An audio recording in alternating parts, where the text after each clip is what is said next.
Yeah, that's right, Tom. The different states and territories will each need to come up with their own proposals to return international students to their universities. And as of right now, as of today, Federal Education Minister Alan Tudge says he's yet to receive any concrete proposals from any of the states or territories on exactly how that will happen. Now, we know Victoria in particular, just a few weeks ago, submitted a proposal to the PMO to allow 120 of the economic cohort above their 1,000 capacity for return travellers per week, with international students classified within that economic cohort. That was rejected. Here was Education Minister and Acting Premier James Merlino speaking about that earlier today.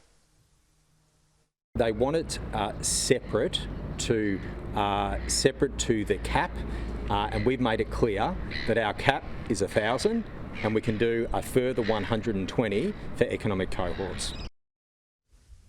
So exactly why that proposal from the Victorian government was rejected is unclear at this stage. There are a number of other early stages proposals being worked on, including by universities here in Victoria, which would allow international students to return and quarantine in facilities similar to what was done with Australian Open tennis players earlier on in the year. Now, that is still in the very early stages with Global Victoria. Just on that though, Pat, just briefly, yeah, on the tennis players, sorry, because there was a big storm over that. Well, if you can get extra people in for the tennis, couldn't you get extra people in somehow for Australians returning overseas? We know the city relies a lot on students. Do you think there's going to be a bit of a furore, though, over that comparison again?